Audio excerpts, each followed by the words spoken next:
you have this vision of getting better, or you have this vision of wanting to be healthier, but where's your plan? Are you working with a coach? Are you working with a specialist? Are you doing it yourself? If you're doing it yourself, what are you doing? If you're doing it with a coach, what are you guys doing together? Where's your coach plan? And then where's your accountability? Who's holding you accountable? That's the next step of the process is accountability, and then consistency, right? Pack, plan, accountability, consistency. Like Pac-Man, but like short. Oh shit, that's right? good. You realize it. Look at that. I just made my own thing. I'm patented. That's right? It, man. We'll clip that shit up for real.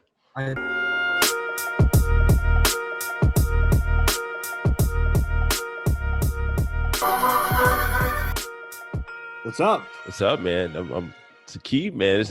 I'm glad to have you on. Things have come full circle, man. From one of the first guests on the Fitness Fundamentals to coming on the Dom Jackson Experience. This is a thing coming in the making, man. How you been? Dude, it's funny, right? So I saw I just posted something. Well, no, I saw the post. I didn't repost that one. And it was like, you start a podcast a year ago and people are tuned in. And it made me think of you because you started a year ago and now people are tuned in.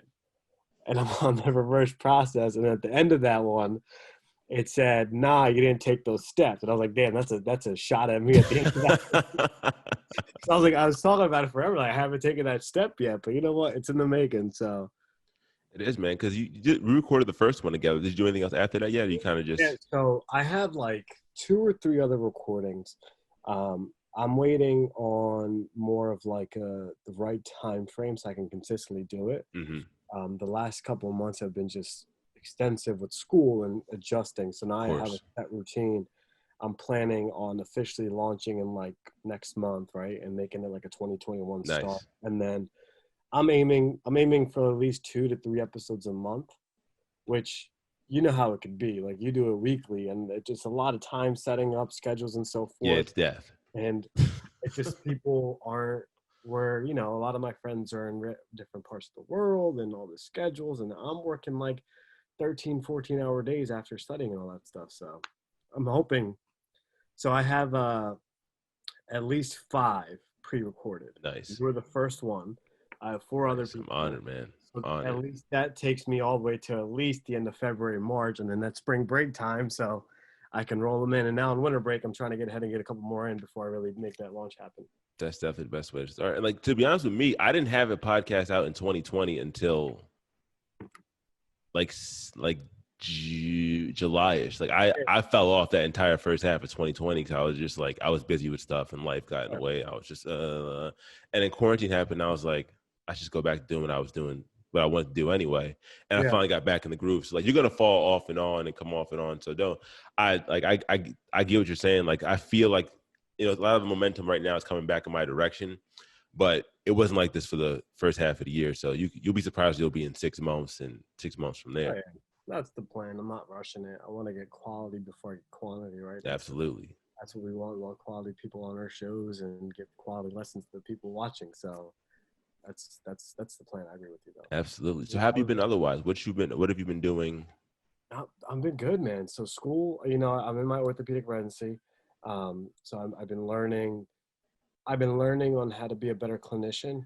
Training and fitness has been my passion for a long time. And now in physical therapy, you run into this barrier of like, am I being a trainer or am I being a therapist? Especially for me, because I have such an extensive training background.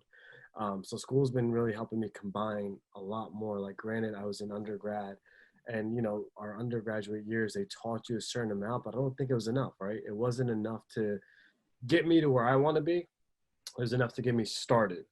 So now the residency program is getting me a little past where I want to be. So aside from school, I've just been working. I've been putting out content on my social media pages, which, I've changed significantly over the last year, even in right? So I think I fell off, like we talked about. I took a hiatus from like October until at least February. Ramped back up in March, made a bigger change in June. And since June, I've been fairly consistent. And just getting better content out there, more structures. Granted, I don't do the elaborate videos and whatnot, but it's just time consuming, right? I don't have enough time. It is. So at least it's consistent. And then I use this year as a year for growth for me, professionally as well as personally, like mentally changing certain habits, getting better on track. I actually competed two weeks ago in a powerlifting meet. That was the first time in a competition setting since Wow. 2016. So the end of this year, so I would say from like June when I started back at work till now, just purely focused on me. That's it. Like, I put my stuff out there, but like I became selfish in a sense. Let's put it that way. I took some time. I think we all need to do that, right? So I agree. I was selfish in the right way. I mean, I spent time with my family and friends, but definitely not as much as I used to be able to and have been. But I think it was better for me that way. I mean, with COVID, you can't do much anyway, but That you can't. So either get better or get exactly. worse. All That's right. all you can really do. You got to pick. I picked the best option for I myself. think you did Right? too. What were your lifts on the meet? So all right, so here's the backstory, right? So in October, we had an event at work. I organized an event to help raise money for breast cancer awareness. So Nice. I told the facility that I work with Breakthrough, and I was like, hey, listen, guys, I told my management team, I do a charity event every year. And I was furloughed for a little bit, and now I'm back, and I want to do this charity event because it's been more of a tradition of my own, nothing to do with the company. They let me run with it. So in like 3 weeks, we got it organized, we got it going. We decided to do a total lift competition. Like the company itself, all the therapists and the trainers would lift a certain amount of weight. I made it in a personal meet category for myself, just to do powerlifting meet for Of course. myself. I went from, so I had some numbers there. I had like I was like 340 on the bench, about 340 on the squat, and dude, I failed at like a 410 deadlift. And I was like, what the heck? This sucks. So for this meet, I went in and I dropped some weight. I went down to about 158. Okay. Competition day was about like 164, so I broke that pretty quick. And then I surpassed all my numbers. I hit about a 415 dead that counted. I had a 440, but I jerked it, and I was like, whatever. You know how it goes. They're pretty strict with that. For the bench, I had a 240 with a pause, easily, right? Easy money. Nice. And for the squat, I was at a 355. Good depth. Videos are out Nice. there, so the proof is there. Nice. I I took first in my meet of the overall in my division, and then I took the overall meet because I was the only one that went 9 for 9. So it was kind of nice. It was exciting, right? I granted there wasn't that many competitors. I feel like if there was more people, I'd be getting a run for my money. But you know what? I'll take the high life that is this. It was more so like I basically took that event, which was October 19th, and turned it over to a real competition by December 13th. And in those 2 months, it was literally like up at 4 o'clock in the morning, 5 o'clock in the morning, doing my cardio. I moved the treadmill right there, get up out of bed into the treadmill, and in the basement I was lifting. And the beauty of all of it was, and what I tried to tell people, I did not train at a gym. I trained in my basement. At most, the heaviest lifts obviously were the ones that I have. I am blessed enough to own a weight set and a squat rack, but like it goes to show you that for pure strength and pure power, do you really need to spend an abundance of time with the accessory work? Right? So that was my biggest thing. Like, dude, I can't do lat pull downs. I can't do certain things down there. I can't do certain curls aspects of it. And I felt great. Um, and I also have been doing some kin stretch with the FRC stuff. So there's a guy in Amir out in Cali. He's called what? He goes with beard. I'm thinking Amir with the beard. I forget his name. I'm literally drawing a blank on his Instagram I think account. I've seen the name before though. So I've been taking some of his classes to help with joints. So overall, I'd say right now, sitting down, I'm the healthiest and strongest I've been in my joints, man. I feel great. Really? Yeah. So that's been my life since the last time you've been on my show. I've been focused on myself, trying to plan some things I want to launch for 2021 for myself, work some goals towards that, obviously professionally as well as personally, and then keep the ground running. So, What did you do? What did you do for all your programming for your home basement stuff? I know you have a nice setup with the planks you set up in the wood. Like you have a really good like setup you made for yourself for your home gym. oh yeah, absolutely. So I have a squat rack. I have my dumbbells, I have benches and kettlebells. So in terms of programming, I basically looked at what I have and what I can do, right? I used my numbers from October. And then from there, I preset the goals. So it was like, so I worked with a coach, Vince Wood. He's been my coach for life. I feel like I used him when I was going to bodybuilding and when I was going into physique competitions back in 2013. Like, again, I feel like we talked about this, right? Coaches and coaches. He was my motivator. He was the one I checked in with every week. I'm like, yo, I'm doing this, and what do I do? So we upped the weight. Basically, on my main lifts, I did like 2 sets of 3, and then I finished with an AMRAP. The AMRAP goal for us that we set was 8 reps of the heaviest weight. And if you got that, you upped it by 10 or 5. So on the meet day, I think I definitely could have done a lot stronger for certain aspects, but I wanted to be a clean meet. I didn't really want to go for a win. I just wanted to go for some personal records, which I hit all 3. So programming wise, I stuck with the basics, right? Squat, bench, deadlift. Of course. Aside from that, accessory work as needed. I did a lot of kettlebell work, a lot more. A lot of body weight stuff, a lot of joint health. I think recovery was a big aspect of it. And dude, I was the only one in this powerlifting meet doing my recovery stuff. So between squats, I was foam rolling, doing some terminal knee extensions. I was doing single leg bridges. So it's like the activation aspect of it. And that's why, like, I walked out of that meet with an RPE of like 6. Like, I had so much left in the tank. And even with the other attempts I did after, I was like, I feel good. So programming, I went back to the basics. I think the basics is what took me further than the stuff I've been doing. And even now I'm back on this like fundamental basic routine for myself because of like January, I'll put myself back on a better routine overall. The one thing I did not do, I think that bit me in the butt, was power, pure power, right? Like I'm talking like jump squats. I'm talking like box jumps. I'm talking like power clean, stuff of that sort. So I thought like certain aspects of my lifts, they were moved, but they didn't move as quick enough. And that's the fast twitch. It just didn't kick in as fast enough. So I have been implementing that in my new routine overall, but that's one thing I definitely neglected initially. You know what I mean? Yeah, that's nice, man. You kept, I mean, sticking with the basics is always the best move anyway, but sticking with the basics of training at home and it's still going to do a powerlifting meet, that's a big deal. Yeah. And breaking your PRs, like that's huge. Right. So I did do some untraditional like BFR stuff too. So blood flow restriction is highly used more in physical therapy than anything. I've been using it in strength and conditioning for almost, I would say 2 years now. And basically for lower body, you restrict the blood flow for like 80%, upper body like 60%. You work at a low load, and research has shown 12 weeks will give you the good strength benefits. Dude, so at least twice a week I've been doing that, and I still do it. And I think that definitely helped me working out from home. Because again, I didn't have a leg press. I didn't have like calf raise machine. I didn't have leg extension machines. I don't have a hamstring curl machine. I got to go to RDLs, deadlifts, and goblet squats for days, lunges for days. Right, dude, I lunge out the ass right now. And I'm like, holy crap, I hate it. But like, those were things that help. So when I came in those mornings at like 5 o'clock, I'm like, I don't want to do this. I put the cuffs on, occlude my blood a little bit or restrict my blood a little bit, and boom, we're good to go. We're rocking. So I did think that helped a little bit. And obviously I know a lot of people don't have that luxury that I have. So I tried not to tell them to go that route. I try to stick with the basics and just go from there. And if you can, hey, great, there's bands out there. I think that definitely helped a little bit. You know what I mean? Mm-hmm. What was like your stretching and mobility between post-workout? So you remember when we first met, we did a mobility sequence, right? Mm-hmm. You and I did it together.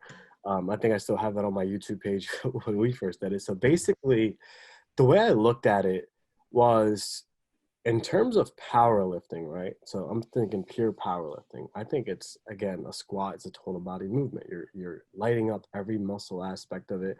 Your deadlift is an extensive movement. So I basically finished every routine with some of like the control articular rotations for joint health, right? So I did some shoulder cars, some hip cars, some knee cars, and so forth. But then I emphasized trigger point releases with the lacrosse ball.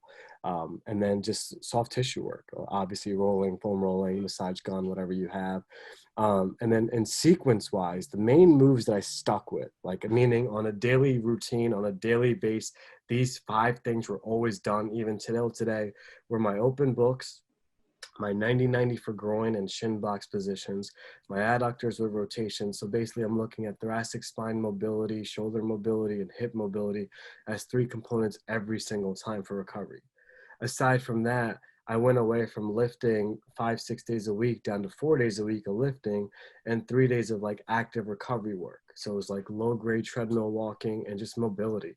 So I think that helped a lot with recovery, because going to work when you're sore and working on patients is not fun, dude. Like Oh man, yeah, that's the no, worst feeling.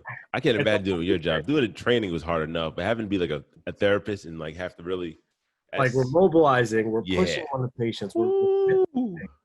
and I was like, yeah, my shoulders are too sore to do this, and I can't sleep like that. So I did emphasize recovery more. So now I'm on more of like a 4 to 5 times a week program where 2 days are now completely rest because I'm in a deload sequence, and then it's just recovery.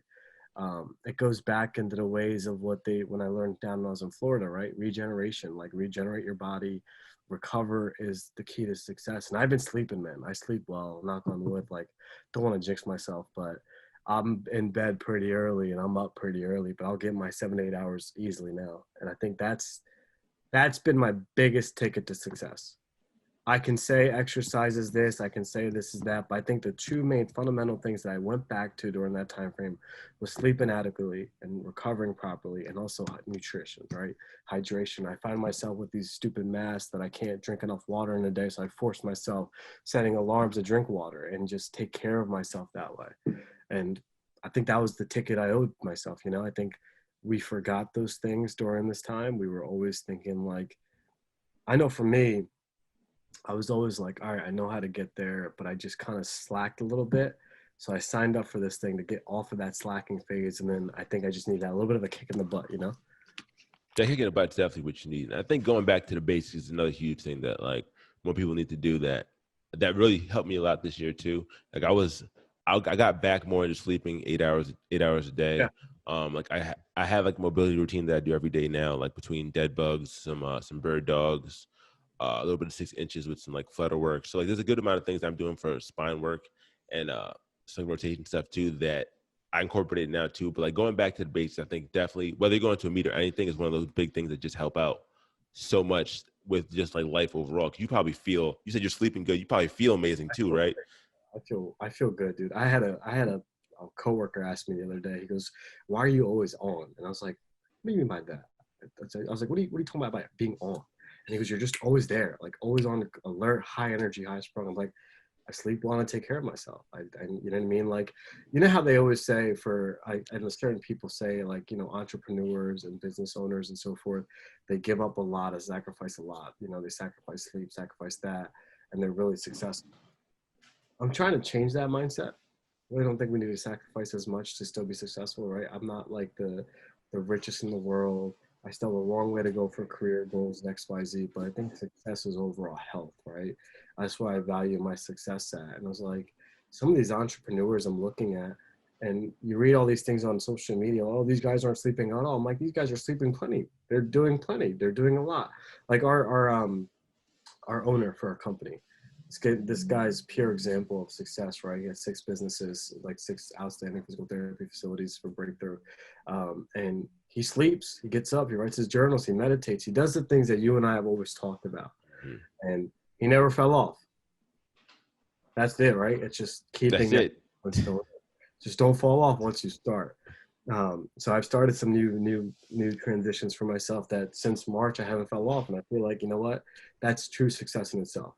And the rest just comes with this. I think that's the basics we as coaches have to teach people, and even our clients, is going back to those simple tasks that we neglect fairly quickly. Like, I think that's important. And even if you're not going to bed at 8 or 9 o'clock, you're going to bed at 11 and you're sleeping till 8 or 9, that's fine. You're getting the time in.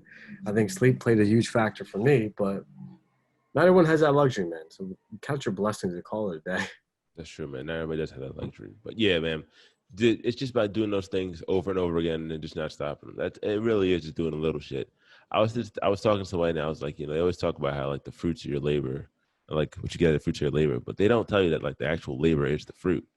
Like the little shit of like doing the squat or the breathing, the meditation. That's actually what the fruit is. Like the other part, just like the juice, that's like the extra stuff, but like the actual food is doing the stuff. Once you used to doing it, you're just like, you're floating practically all the time and you're glowing and people notice it. You're thriving, right? You're doing really well overall at that point. And I think I agree with you. I think that's what we just, I guess it just gets overlooked, right? With everything else that goes through our minds and everything else clears our mind, we just kind of overlook those small little things and the little bit of detail that we miss out on. That's really important to key success. And like, I had a conversation literally like 2 hours ago with a family member, and you know how you go tough love to family. It was tough love, and I was like, Oh yeah. you can't cheat the system. You have to do what is required for you to do. And her question is like, I take supplements, right? And it was funny because again, you're living in my household. You know me really well enough. And all my friends know I take pre-workouts. I'm addicted to caffeine, and it's just because of that. But like again, I'm up at 5 o'clock in the day, and I'm going to bed at 9 o'clock with no nap time in between. Like I don't nap, right? I just keep going. So yeah, I need my caffeine. I need certain aspects. But do I owe my credibility of everything I've achieved physically to those supplements? Absolutely No. not.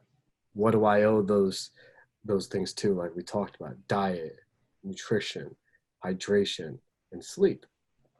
Those are my biggest components. And I was like, you can't cheat the system. Those little things that we got to work on, those little aspects of mental health, physical health, emotional health. Those are the things that I think have been my ticket to success. I would even say for this powerlifting meet, like, yeah, I was fueled with certain supplements that helped me continue and prolong with BCAAs and creatine and so forth. But do I owe that to everything that happened at the end of the month in these 8 weeks? No, I owe it to more of like the recovery bases, the sleep patterns, the eating better, the making right decisions better.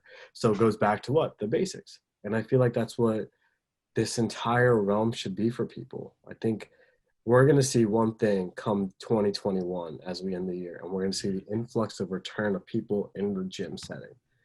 And we're also going to see an influx of obesity rates and overweight rates increasing. Why? Because 95% of America was stuck at home. I shouldn't say 95, that's a big number. I would say like 50%, right? Half of them were stuck at home.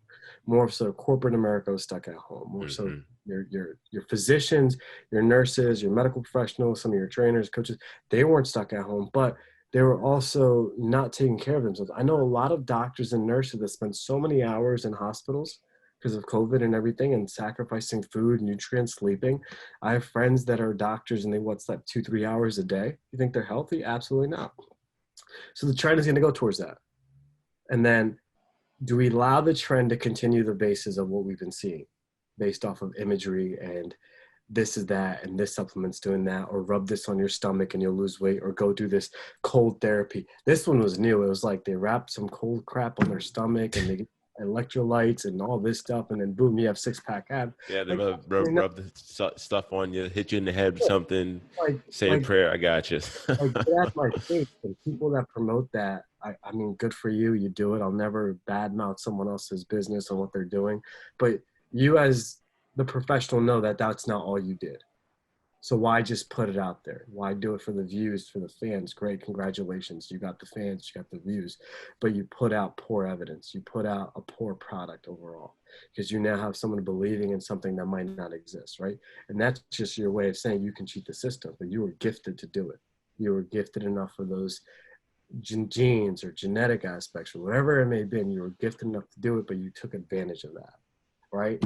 So I've been better about making sure that when I talk to a patient or a client of mine or a friend, of reminding them of what my journey was like, just like you have your journey and everyone else has their journey, what our journeys were like when we look at it.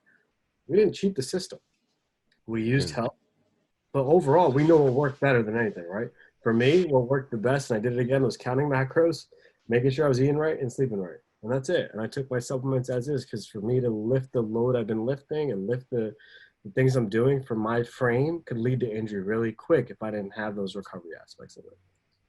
So we'll see that in 2021. And this is, I think, our time to wake people up ahead of time. It definitely is our time to wake people up, man. I think that spectrum is definitely going to grow. Like the divide, they always talk about how the divide between like the wealth gap between the rich and the poor, and the gap between like the fit and non-fit is definitely going to go even more this time, you know. And we're And definitely trying to get every single person on come this side. Like, come on. and I think that's where your line of work works, right? In training now for trainers, the biggest month is around the corner, but I think this month will be even Even bigger bigger, absolutely. because of what we just saw this last year. What, for 9 months, certain gyms have been shut, right? For 6 months, some gyms are still unable to open. Some gyms are closed forever. So where are those people going? Like, I know down the street, a gym from my house is closed forever, and I still know members that don't know where they're going. Like, I'm part of that community, and I don't belong to a gym right now. Because do I want to? I'll probably end up back in a gym, absolutely, at some point, but I just don't know where to go. Um, and that's what we're going to see a lot of. And it's going to be for us to kind of wake up, smell the coffee, and educate. I think that's the biggest thing that we are missing still. And we are now looking at the 2021 coming around the corner. I still think society as a whole is missing proper education. And I still think it's people taking advantage of the system and not educating and just kind of basing off, I look like this and I do this, try it and pay me $20 or $30 to do it. Like, congratulations, you did what? You got them to sign up with you to because you're an influencer or you're this and you look great and that's it, but you didn't promote anything else. You didn't promote the true value of the product, right? I think that's what we tend to see a lot of. Mm-hmm. And you still see it till today. You still see it and you continue to see it. And it's like, what, enough, right? When is enough going to be enough? And at this point, for me, I know I'm fed up of seeing it. I don't support it. I don't believe in it. I have friends that do it, and hey, good for you, but I'm not going to be a part of that circle. You know what I mean?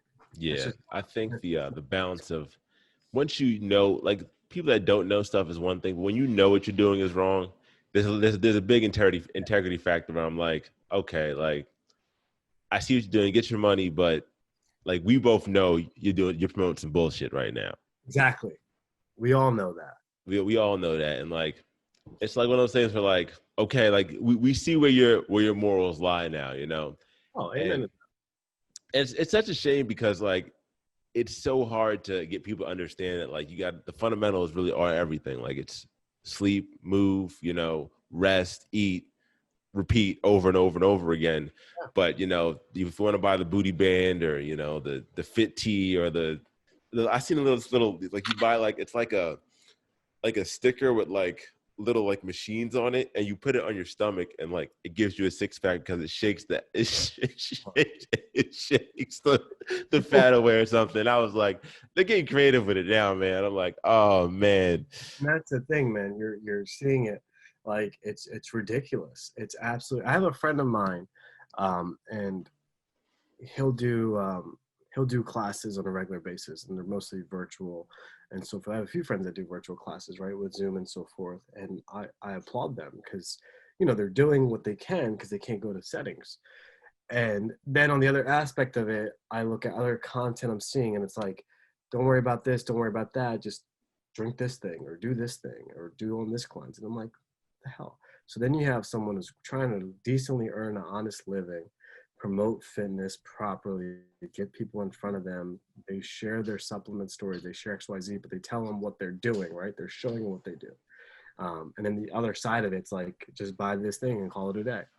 So I feel like 2021 could probably either corrupt the system completely, where you'll see all these fads start to pop out, or just strengthen the system, saying where the people that know they're educated enough to start speaking out, they start speaking out.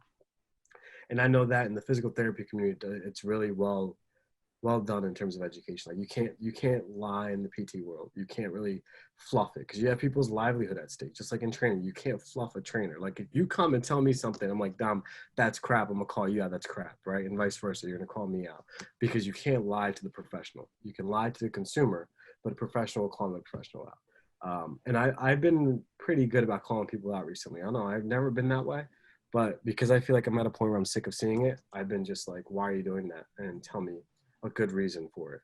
And if you can't give me a good reason, I'm gonna say it's bullshit and walk away from you. And that's it. That's the end of the conversation. We'll never address it again.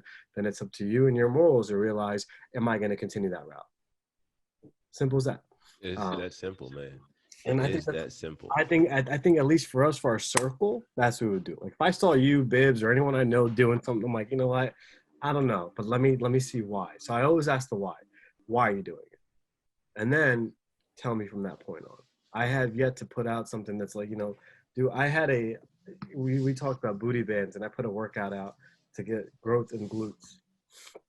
And I had a booty band part of it as like I use a strength band for exercise, but like what were my main exercises? Hip thrusts, squats, deadlifts, RDLs, and I did clamshells, right? And there was no donkey kicks, there was no pulse squats, there was none of this. And I said, this is straight strength for glutes. And that's it. And if anyone has anything to say about it, come, we'll talk. So I know someone reached out saying, hey, why aren't you doing X, Y, Z? And I was like, I don't believe in that. I don't believe in shortening pulse squats. I don't believe in X, Y, Z. And they're like, all right, cool. Thanks for your evidence. And that's it. Simple as that, right? So we still get that. I think it's our job to continue to excel that. And I think people like that. It wasn't your typical what I'm seeing, right? I'm not an Instagram model. Look at my face. Come on, let's be real, right? So You could be, though. You could be. We'll see. Debatable, right? So it's just pure, like, again, we talked at the beginning of the show, evidence and the basics. That's it. It all comes back to that circle, man. Like our circle keeps closing up. Let's come back to that circle, man. That's the circle's all about. It all comes back to it. Now, do you find yourself, aside from like all the bullshit out there, as far as things that you do, like practically for yourself or for like, I'm always trying to figure out if someone like is trying to start new stuff for the new year, you know, where would they be? Where would we have them start? We're talking about the fundamentals, like, and that's always what we're going to preach. But as far as like practical steps for someone to start taking care of the health more from a coaching perspective or movement perspective, what do you think some like your best tips would be? So I just sent these tips out to, again, my sister. We and her were talking about certain things, and I say start with what we know works, right? Rule number one, always remember you can't cheat the system, right? That's my biggest tip for you. You can't cheat the system. So we know nutrients start first, right? Nutrition. Are you properly hydrated? So start with water, right? And work on that. And then start with your diet, work on that. In terms of exercise, I think where we as coaches and coachability is, if your client can't do it with just their body, don't put load on it. Absolutely. If your client can't do it with a lighter load, don't put more load on it. If you see a muscle imbalance, if you see a dysfunction, don't put load on it. Meaning, if my foundation is weak, my foundation is non-existent, don't load the tissue. And then afterwards, once they get to a better foundation, once they get to a better structure, then the biggest principle go to progressive overload. And that's how you're going to see the most adaptations. And that's how you're going to get the biggest change. And that's the best approach for not getting hurt at the same time, right? So I always start simple. I would say, like, even in terms of PT, right? Someone comes to us, they're at their bare minimum. They're at injury, there's a surgery, something that happens, they haven't moved. Where do we start as therapists? We start at range of motion, and we start at just isometric stuff. Why? That's our foundation. Get their range better, get them to get a little stronger. Once they have that, we start to load the tissue, right? Because the foundation continues to grow.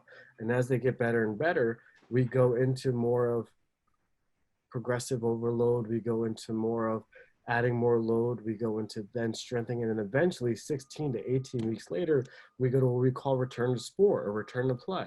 And that's when our plyo stuff comes in, power stuff comes in, more complex stuff comes in. So it takes me, and the depending on the injury, up to 16 weeks to really load someone where I would go. And in strength and conditioning, we know for a fact that the first 4 weeks are fundamental weak bases, fundamental strength, fundamental mechanics, fundamental movement. The next 4 weeks that follow the first 4 weeks is then pure strength. And then the last 4 weeks is the end of your cycle where you go into power and strength and so forth. And then at the end of that 16 weeks or 12 weeks, you reassess and go back from that point. Right? And I think those are the biggest 4 components I think we are missing, right? That's what I was start with those 4 tips. So if someone literally doesn't even use us as coaches, start simple and go with your body.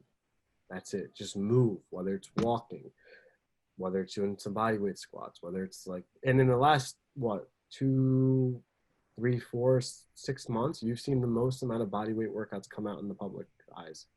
Every single strength and conditioning coach, every single facility in the world has put out body weight movement exercise. Why? Because they lost the ability to put resistance on it. Were they successful? Absolutely. Were people still getting results? Absolutely.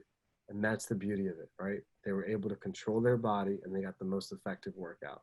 Why? Because we're optimally using every muscle in the body, we're using every tissue in the body, and we're getting every neuromuscular recruitment possible. And that's it. And then from there, you had to work on your diet and drink better and eat better. That's it. Those are your biggest three things. And then once you get good at that, sky's the limit. That's facts. Right? That's facts, man. That's facts. Put it on fucking wax, baby. Put it Right? on fucking I wax. think of like the injuries that, you know, you and I talked about some of the issues you were dealing with and so forth. And where did we go back to you with? The fundamentals. And since then, you've stuck with your fundamental stuff, meaning that the exercise I gave you and that we talked about were core exercises, like your dead bugs, your bird dogs, your planks. There was no weight added, and you felt better, and you've stuck with it, and you haven't had those issues since. Yeah, man. My QL has not been in spasm at all this entire year since I started doing that, man. Like, it's been feeling fantastic. Yeah, and that's awesome to hear, right? That's what we want. That's exactly what we want. So, and I think that's the tip we would give anyone coming into the setting. I think when you meet a client in a week or two, or I meet a patient saying, "Hey, this is that," that's what we'll do. And it's funny, right? I had a patient I was talking to like a week ago.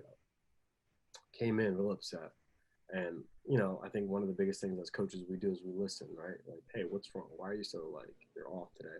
And because I don't like the way I feel / look. I'm kind of disgusted with myself. My question to him was, why do you feel that way, and what have you done for it? And he told me he's working with a coach in our facility. He's doing X, Y, Z. But I was like, are you doing enough for yourself? He goes, probably not. I'm like, here's my only solution for you. Just move. What do you mean? Guys, that's job. Like, just walk. Hit the minimum goal we need to go is what, 10,000 steps now? I think we changed to like 15,000. But like, go basic, go for 10,000 steps. Guy comes in a week later, been walking 10,000 steps a day because I feel great. I lost a certain amount of weight. And I'm like, the beauty of it was you're not stressed about it. You had a goal in mind, and that's it. I think that number one thing is having a purpose of doing what you're doing it for too, right? I think as we enter the new year and people make all these resolutions, right, every year, I stopped making resolutions a long time ago. I don't do it. I don't believe in them. And that's just my personal bias. I think every year and every day you should be kind of improving certain things. I have goals in mind, right? But are my goals resolutions? Absolutely not. My goals are just my goals. I think that's what I base my stuff off of, right? Now people make resolutions, but make them realistic enough to follow, but have a plan. I think a plan is going to be more ticket to success. And I think that's the biggest tip we can give anyone is like, yeah, you have this vision of getting better, or you have this vision of wanting to be healthier, but where's your plan? Are you working with a coach? Are you working with a specialist? Are you doing it yourself? If you're doing it yourself, what are you doing? If you're doing it with a coach, what are you guys doing together? Where's your coach plan? And then where's your accountability? Who's holding you accountable? That's the next step of the process is accountability, and then consistency, right? Pack, plan, accountability, consistency. Like Pac-Man, but you know, short. Oh shit, that's right? good. You realize it. Look at that. I just made my own thing. I'm Yo, that's it, man. We'll clip that shit up for real. I think those are three things that we as coaches and as clients coming in the door, as we have to show, is we have to plan accordingly. We have to hold them accountable. We have to keep them consistent. The rest is on its own. The rest happens if those three things exist. And I think you and I know that really well, right? For every plan that you've had taken in life, every plan that you and I have discussed on the side, we've always had an action plan. I think we've held each other accountable plenty of times, kind of doing certain aspects of it. And then consistency is what we have on and off for certain aspects, but we've been pretty consistent with certain things, right? We have. And that's what we have to provide. So we continue to provide. And I guess what other people that are watching should provide too.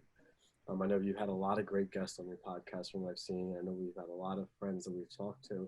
So I'm hoping as they're watching, they're learning a thing or two from us in those aspects. Yeah, that's the main goal, man. Because I think the consistency, like the C, is like it's really the most important part, man. Because I feel like as long as you have the consistency, you'll always be able to pivot to something else. Like you said before, you don't set resolutions. I set resolutions, but the resolutions I already have the resolutions just like another wave of goals that I already have. Because like I usually start, for me personally, my resolution is every Monday. So like Monday is like my New Year's Eve every single week. So I get 52 resolution days, I get 52 resolutions as opposed to just having just one. So I can like, oh, and I pivot based off what I learned the week before. So, okay, I did this, so maybe I should do this, I did this, maybe do that. So I have like the big picture goals, like you were saying, and the resolutions, like what makes me change about things. So, like I'm driving my car and I'm going to different stops depending on where I've already been, you know, to get to where I'm going. And that consistency is the only thing that really keeps the car moving, you know? So that's like one of the biggest parts. Cause like, well, there's a lot of things we see eye to eye on, definitely. Just like, as far as like the mentality of things, how coaches should be, you know, how you should hold yourself. And that pack thing is good, man. Like that's, I'm gonna send you that clip. Cause that's gold. You need that for yourself. I'm putting on my shit too, but you need that. That was gold right there. Yo, it just But, came out of nowhere, right? yeah, man, it's once you get in when you get in the zone, man, it just comes out of you. It just comes out of you. That's what I think the beauty of it is, right? Like when I was looking at with my podcast that I want to do, I was like, what do I want to do? What's my theme going to be? What's this going to be? And I started stressing myself out. And I was like, now, you know what? I'm just going for a conversation. That's it. Generally a conversation. I don't care who you are, what you do, what field you're in. I just want to talk to you and see what happens. I think every person I have met has had a story that you can just feed off of, right? Just kind of like get you going, get you rallied up, get you motivated, get you talking, and it gives you ideas from that point. I think that was my biggest thing, is just the energy, the vibe. You pick up what the other person's putting down, you start to feed off that, and then boom, sky's the limit, right? Um, I agree, man. I that's what we agree. I aim was looking into some things as far as like I was looking at some neuroscience content. I follow this guy named Andrew Huberman, and he's always talking about like brain stuff. He's like a neuroscience guy. I don't remember what lab. His lab is Huberman Lab, I think. But anyway, he was talking about like the brain and how like just like the currents of electricity and stuff that goes through it, and like rewiring the process of it. for. Yeah, And it was cool hearing that, because he was just talking about like he was talking about how just like how like plastic the brain is.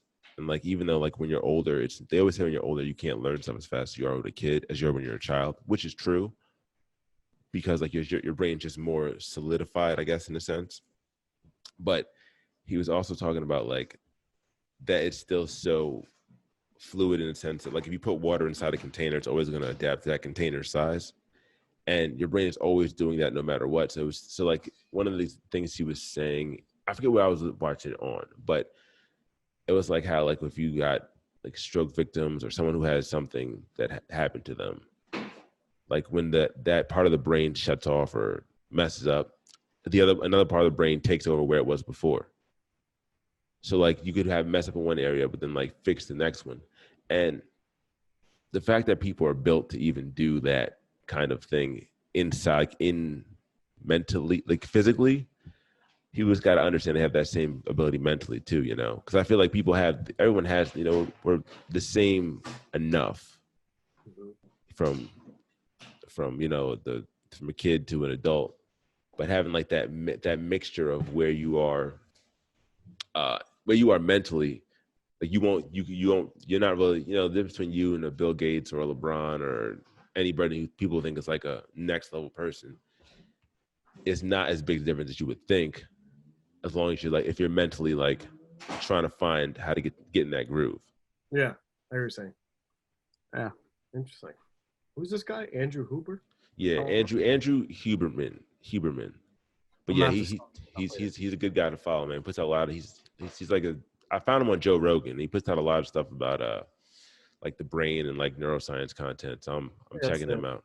I think that's one of the missing links in a lot of, I guess, components, right? I know my advisor from school always talks about like the neuro population, the people that are suffering from neurological issues are the most neglected population in terms of PT and in terms of like strength and conditioning, because you don't really know what to do with them, right? Just they're, and I have a few patients now that I'm just like, oh shoot, what do I do? Where do I start? And I find myself constantly going back to research, going back to articles. Like, I don't know what I'm doing right now. I need to know what I'm doing if I see this patient, and just kind of go back and forth. But the mind body connection is huge, right? Halo Enormous. had their thing last year, and they talked about the mind body connection of optimal performance and like the importance of having the brain functionality of it. So I think it's interesting that it's existent, but it's not really known for it. I think it's the game changer for a lot of people, getting themselves mentally prepared, getting their mind to be there first. I know for a fact, I can guarantee you, 2 weeks ago, before every lift, I was mentally visioning the lift and me succeeding. Mental imagery. And I stopped every time beforehand. I looked at it, put my hand on the bar, shut my eyes, and I said, let's go. Let my mind see me do it. And it went well. So I agree, right? I think there's certain aspects where we need to make that connection better. And I think that's where you and I know, just speaking for us, not anyone else, we need to do a better job of, right? Mm-hmm. We don't make those connections for ourselves. We haven't really thought that route yet. So it's kind of cool that you bring them up, right? Because I don't look into it. I've been looking into it because of patients, but then I find myself doing it anyway. You know what I mean? And that me was a pure example. Like, dude, I was scared. I was terrified. I was like, I don't know if I can do this. There's people watching. I'm embarrassed. Like, what if I don't get this? What if I'm like, and I think that's the continuum, right? The continuum continues. Like that fear inside that kicks in, like, yo, this is a lot of weight in front of me. I just went through this like 10-pound weight cut that I'm just like, I got to pick this up. So the imagery existed, the mental aspect that I do as a neglected component in a lot of performance coaching. And the best of the best, and I know that for a fact, 'cause I've worked with some of the best top-notch coaches in the world, have always went that route, have always preached that route of like the mental side of it, the science of it, the brain part of it, understanding that. And one of the biggest things, speaking of Joe Rogan on it, and they throw out what nootropics, right, with Alpha Brain. Um, I have Alpha Brain. I've used it a few times, even when I was studying and stuff. And like again, why is that existent?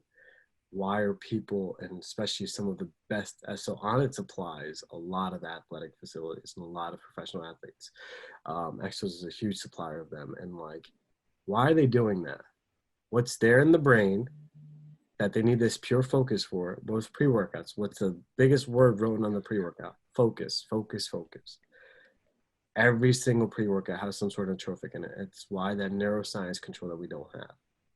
So I agree. I think that's something that we just need to look into more to understand the science of it better. Like I can't sit there and spit out all the scientific facts to you because I don't really look at it as much, but like there's something going on that we're missing a link for understanding. There is. It's definitely And like the last link of not the last link, but like another link that you having need as a coach or like a physical aspect of things, having that last little bit of like the neural side of things would help you out understand things a little bit more, which I'm excited to do too. So I'm gonna have some more episodes on that. yeah, and I think that's what we as professionals need to do. So we always talk about continuum growth, right? So I felt like I told you, I went back to school again because I was like, the place I'm working for, I'm working. I just felt like myself was just working, working, working. I wasn't really learning much. Like I was learning things here and there, but then I needed to step away to continue to learn. And that was my professional group. But in terms of training, you can always learn, right? I've been in training for now 10, 11 years. I became a trainer was like 2018. No, I'm sorry. No, 2009, 2010. And we're in 2021 coming in. So I've been Wow. training since almost, you know what I mean? Like Yeah. it's Wow. been a hot minute. It And I has. always think of it and like I look back at, so I looked at this Google Drive. I have all these programs. Dude, I looked at a program I wrote in 2008 or 2009 for myself. And I had no training certification, no nothing. It was basically what I saw on YouTube, and I was a YouTube workouter, right? And then I saw one the football coach gave me, and I look at the difference of programming and the fact that my programming used to be like 2 to 3 hours long. Now I'm at like an hour and a half at most. The emphasis of the recovery periods have been greater for me because I feel like as I get older, I can do that. But like the volume changed, the workouts have changed, the consistency has changed. I was like, training is still adapting, and it's an adapting career, and it's going to continue that. So if your trainer isn't adapting with this, the routine, if your trainer or your coach, and this is my advice to anyone coming in trying to work with a coach or a therapist, if they're adapting with the time, meaning if you work with the trainer and in 2000 and say what 12, right? And they had these 4 certifications, they had this style of training. And now you're with them in 2016, and they're still these 4 certifications in this style of training. And now you're with them in 2020, 2021, with these 4 certifications and these same style of training. You need to find yourself a new coach. Why? Because what has adapted around that time?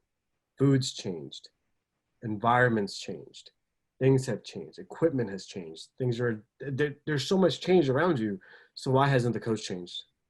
Not saying you should change everything out of your coach, like everything out of your aspect, everything of what you're doing, but there should be certain things that you should adjust. We both know that. Things have definitely been adjusted plenty of times.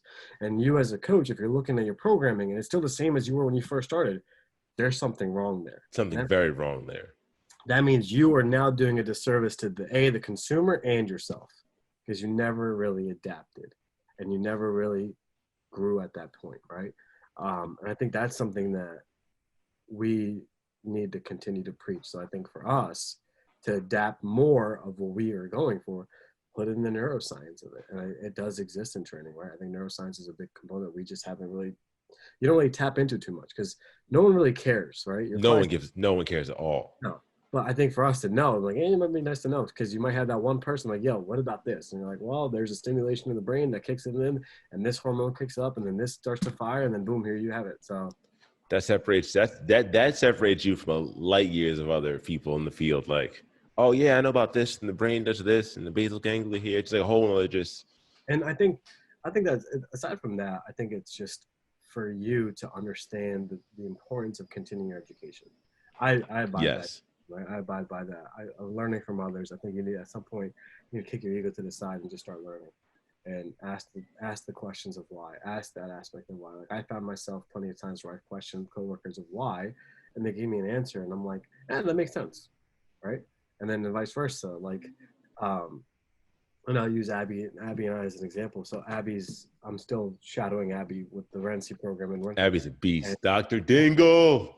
And like, right, so like me and her, we talk patience all the time, and then I say something, she goes, well, what about this? And then we go back and forth, and I'm like, you know what? And I think that's the beauty of the camaraderie, is that we can grow from each other, we can learn from each other. I'll pick your brains on exercises. I've had bibs hit me up with different exercises. I'm like, yeah, it makes sense, we'll do it this way. And then we just kind of back and forth, but like, you can still see the change in them and the continuum of growth. And like, I've reached out to plenty of coaches on Instagram and YouTube and so forth. They're like, yo, I saw you do this thing. Why? Like, what would it do? What if I did this? What if I did that? Just this past weekend, I put up a post on Facebook of asking about treating a 3-year-old. I've never treated a 3-year-old in my life, right? And like, I was astonished of the amount of people that reached out to me. But what amazed me the most was there was 10 people that reached out, and every single one had a different way of doing it. Wow. And every single one had a different aspect of it. And the one that got me the most was this woman came out and she goes, start with the toes. And I said, what the? It was an ankle sprain I was dealing with. And I was like, what? She started with the toes. She sent me this link I'll send it to you too. It's like some foot adaptive thing. And it's like control of the toes, which will lead to foot intrinsic muscles, will lead to ankle stability, which will lead to knee stability, to hip stability. But you start at that point. And I was like, it made sense in my head. But that was her first line. I said, what? I was confused. But then there was another guy that talked about starting it at this aspect. So then what I do is I pulled up all 10 different conversations. And you know what? I made the best judgment based off what I've seen. But the beauty of it was the industry is so much to teach that, like, I would have never known half these things. And I'm telling you, every single like plan they've given me, like the guys and the people that reached out, I reached back out to them. I was like, thank you. And the one gentleman was a Renzi instructor in Virginia, and he works with the purely pediatric cases. And so you're looking at this man who is, his entire career is around treating younger kids, right? Pediatrics. And his treatment plan was completely different from everyone else's. And it's like, this guy teaches people how to treat kids. And there's people that are doing things differently that made more sense to me than this guy that's actually treating kids. And I was like, this is crazy. It's amazing, right? And I think in training is the same way, right? Like what we talk about for strength and hypertrophy gains and like muscle adaptation and weight loss goals and weight gain goals, what you teach is completely different from what I teach. End goal's always there. But how we make ourselves successful, we teach each other. And I think that's the truth. That's what we need to continue showing, right? And that's how we adapt for it. It was cool, man. I was astonished. I was really in shock. And I know PT is one of the biggest industries that I'm more involved with now. And I always say, like, every person is different and it should be different. but you should be willing to change certain aspects of your belief. And that's a matter of putting your ego aside to do that, right? It's just like, don't be stuck in your ways, you know? That is the truth, man. Don't be stuck in your ways. But Saqib, I gotta head out. All right. But thank you so much for being on the show. For anybody who wants to find Saqib, like, wow, where do they find you at, brother? So I am on Instagram at dr.saqibhabib, and Facebook Saqib Ali, and Facebook Saqib Habib Coach, and then YouTube as well. I still have my YouTube page that I've been working on. And then hopefully 2021, my podcast is out there, Swift Podcast. Dom's the first episode I'll be putting out. Thank you. And a good conversation there too. So it'll be good, man. Good, man. Guys, Drake, thanks for checking out the episode. Definitely follow Saqib. You know, Saqib has some fire content coming out. And he's some fire content out right now, like tons of stuff on movement and motion. So definitely check him out. Enjoy the rest of your 2020 for anybody who's watching this. Last episode of 2020. 2020 to kick some ass. Thanks for watching, and take care. All right, Dom. See you, brother.